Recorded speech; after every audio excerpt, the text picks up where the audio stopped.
What's going on, everybody, and welcome back to Comic Breakdown. And I am freaking excited about today because we are getting into X-Men Red, issue number 1. This is everything I have been waiting for. While Immortal X-Men was absolutely fantastic, I have to say that X-Men Red is even better. And before we get into this, I do want to say that this week is my birthday week. I will be turning 32 on Friday. So please do me a big favor, make sure that you share this video, hit that like button, and make sure that you have subscribed to the channel. If you want to get caught up on Immortal X-Men, be sure to check out the link in my description as well as the top of this video. But this issue has a little bit of everything. We are finally going to Arakko, the whole planet that was freaking terraformed. Stories have been missing on this for quite some time, but now we're getting one that seems to be primarily located on this planet, dealing with its politics, dealing with its great ring, and so much more. Be sure to buy the comic, support the industry, and with that being said, let's dive into this breakdown. Alright gang, so as we pick up with this story, we have Storm, the current regent of Arakko. We are taken before the Hellfire Gala, when Arakko was still nothing more than an island. Picking us up in our battle circle, this is a battle for who will be regent of all of Arakko. The current regent is Nameless, the shapeshifter queen, and she is currently taking the shape of Storm herself.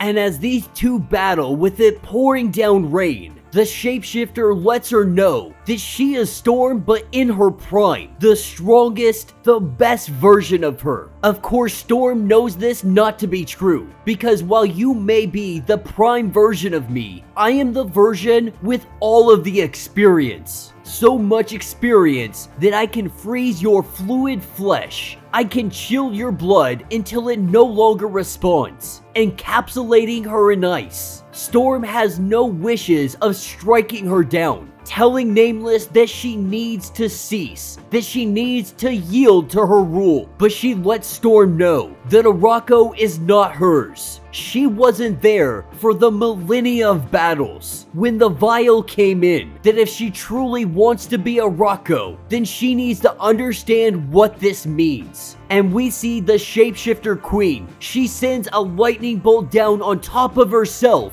ending her own life.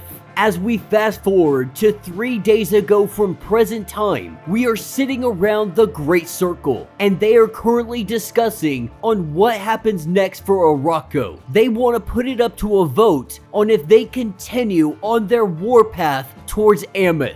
And the whole time this conversation is going on, Iska the Unbeaten, she keeps on throwing those low jabs at our new regent, calling her queen, calling her majesty, all of these names, acting as if she is some kind of overall ruler and dictator. The truth is, that's not what Storm wants. She has gone out of her way to try to make sure this is a democracy of some kind, that this council is here, everybody has a word, but from the outside looking in, everybody sees her as the Queen of Mars, the Queen of Arakko. Taking us elsewhere, this is where we are picking up with a fisherman, currently making his way back home with his daily catch. This is when he runs into Magneto. He has just recently been off of the Quiet Council. Now he is headed up to Arakko to try to find some kind of new safe haven, an opportunity to build something new. Having a conversation with this fisherman, it gets off to a really bad start. Eric, right off the bat, is being rude to this guy, coming off as very snobby, very egotistical, and the fisherman puts him in his place, lets him know, like, do we have a problem here? This is where Eric, he really puts himself in check, recognizing that he's not being very welcoming, so he tries to step it back a little bit, tries to let him know that he's looking for some seclusion, an opportunity to be away from everybody, with the fisherman letting him know that this can be your seclusion, this can be your isolation, this little island away from everybody else on the mainland of Arakko. Not very many people come here, so if you want to build a home, just make sure you keep the door open. As the two of them begin their conversation, the Fisherman asks why Magneto is here, and this is where he really just dumps everything on him. Lets the Fisherman know that he tried to build something, a great work, a dream of something perfect, something to balance everything that he had lived through, after everything that he had lost. But when he tried to make this dream, it broke apart. It shattered into pieces. And there are those that see him as the monster. The truth is, he just doesn't have it in him anymore. He has nothing to say, nothing in him, nothing left. The whole time they were having this conversation, he was manipulating metal, and in doing so, he created a giant castle. This castle is known as the Autumn Palace. This is the comfortable grave that he plans to die in. Now that's what's going to take us to Port Prometheus. This is the port on Arakko for all outside worlders, aliens, and so on and so forth. But at the bar, we have two individuals, Roberto da Costa and Kobach Neverhell. Meeting for the first time, the two are going back and forth, having some drinks, swapping some stories, having a relatively good time. Now this little joint here, this bar, it belongs to Sunspot, aka da Costa. With it being a relatively quiet day, everything seems to be going smoothly until we have the arrival of VULCAN, messing with a diplomat from the Shi'ar Empire. He really is just flaunting his ego, saying that he led the Empire to true greatness, that he is fire and he never died, with Gladiator taking over the throne, giving it to the daughter of Xavier, but it was never his to give away because VULCAN never died, saying that maybe it's just the fate of a Summers to kill an Xavier, with Roberto stepping in, letting VULCAN know that it's time to chill out a little bit, letting him know that he is not passing the vibe check right now. VULCAN doesn't care. Now he's heard of Sunspot. He knows that his powers, they work by solar energy just like his. But he doesn't have to take his from the sun like Sunspot. Not when he can take it from him. And Sunspot, he's not even trying to use his abilities. What he is doing is just avoiding every single one of VULCAN's punches. Because Sunspot's a guy that has had to fight without powers before. And once you know how to fight without powers, fighting with powers is something that comes very easily. And with Summers just continuing to go off at the mouth, talking about how he's king, how he's so awesome, how he's a ruler, so on and so forth,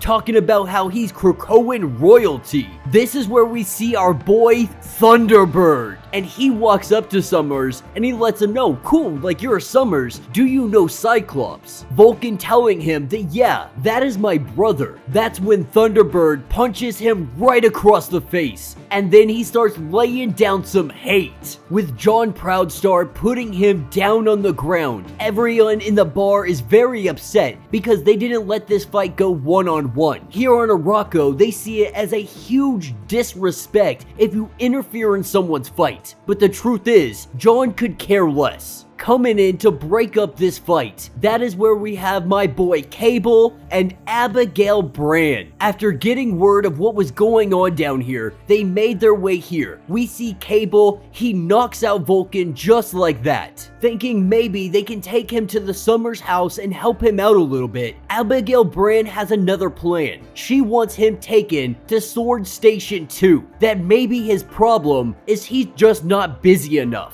Of course, Proudstar, he's not happy about this, because VULCAN came in here trying to start all kinds of craziness, and now you're gonna give him a job. Cable lets John know that he needs to stand down, that if they had gotten here before any of this happened, they would have resolved this very peacefully. You guys all escalated this situation, we came in, we de-escalated it, letting Proudstar know that he has to watch his temper. This is what got him killed once before, trying to tell him that he could learn a lot from his brother. Saying those words only made him more furious, with Abigail Brand breaking this up before Cable and Proudstar go at each other's throats. They take VULCAN and they get out of here. Abigail Brand letting John know that his invitation on Arakko, it has now been revoked, that he needs to leave planet, with Sunspot letting him know that if you ever make your way back here, why don't you come have a talk with me? Taking us over to the Great Ring. They have all just voted on war or peace, with the votes being split in half. It comes to Storm to be the tiebreaker, with her vote going towards peace. There will be no war with Ameth. The peacetime will remain for Arakko. As everyone is leaving, we have Iska the Unbeaten coming up and having a conversation with her. And this is yet again just underjabs opportunities to really get under her skin. Because while Iska Unbeaten, she may be very popular amongst all of her peers, the truth is, Iska is a traitor. Whatever side of the battle that is going to win, that is the side she is going to choose. This is her mutant ability. She is literally unable to be on the losing side. And that's why her vote during all of this is a vote for neither of them, because she knows that her vote could very well sway other individuals and make it go in her way. And she really wants to see what's going to happen, how they're going to navigate this new era of peace that Arakko finds themselves in. As their conversation comes to a close, we see Abigail Brand, and even Abigail is calling her the Queen of Mars, getting real tired of correcting everyone and telling her that she is just the regent. Now, Abigail Brand, she comes with a proposal. This proposal is a new team. She believes that Arakko needs some kind of controlling influence. And she believes that that is a job for the X-Men, cultural ambassadors, setting a good example, believing that this is what the X-Men have always been, so why not continue to use them in that capacity? What she proposes is an X-Men of Mars, and Storm immediately blows her off,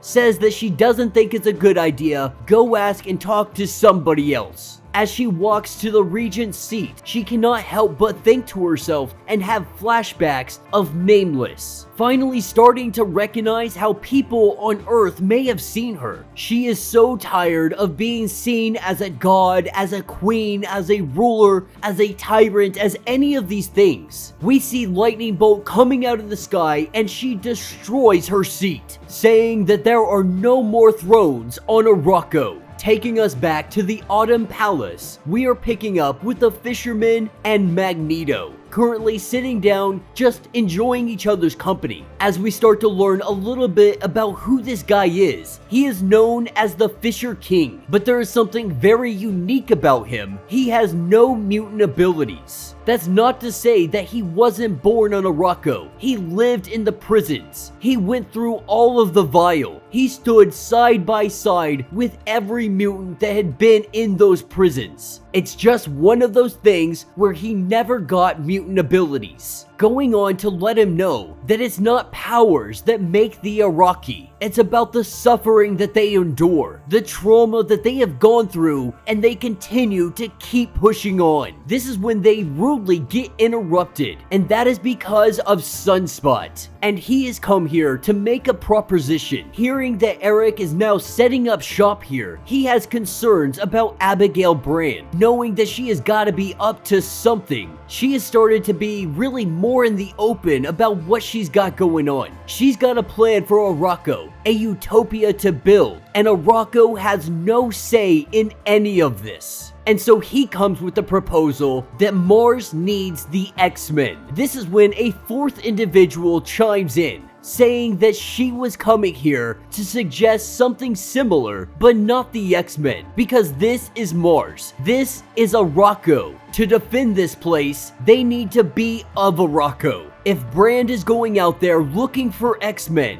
then Arakko is going to need a balance to that, with Eric just a little bit confused on what this means, on who would defend the broken land. Storm enlightens him that it will be the Brotherhood, and that will be the end of this issue. So holy crap, what do you guys think about this issue? Are you guys as blown away as I am? I mean, we got the Brotherhood coming back, we got to see some more of John Proudstar, we get to see some of the politics that are really playing their part in Arakko. Now, I will say that I'm a tiny bit disappointed that we didn't get more of these new mutants of Arakko, with there being millions of them. This is going to be the perfect series to truly highlight them. Give us just a couple of these guys, because right now, you're using individuals that we know. Now, I'm down for it. Magneto, Sunspot, Fisher King, and Storm forming the Brotherhood. I am 100% like, take my money. And we know that John Proudstar is going to be joining this team as well. I like this because what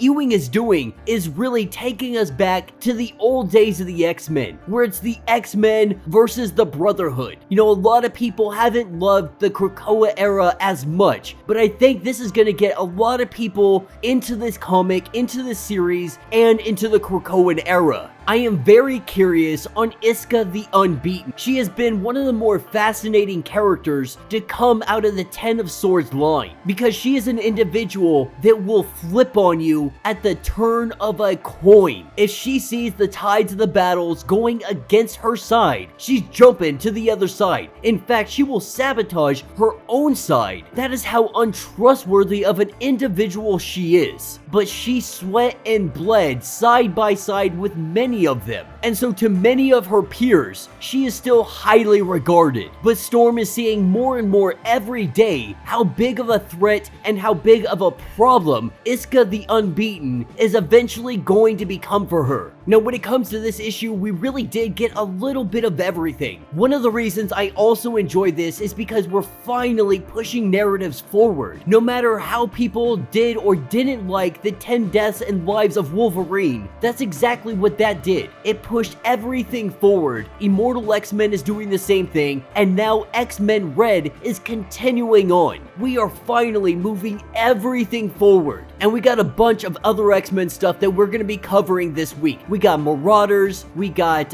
X-Force, we got some annuals in there as well. We got a ton of stuff, and we're going to be getting into all of it. But let me know your thoughts, let me know your theories. If you would like to support the channel, you can always donate by hitting the Super Thanks button. This button will let you donate directly to the channel, and it helps us out tremendously. If you can't do that, be sure to like this video, subscribe to the channel, hit that notification bell, and until the next breakdown.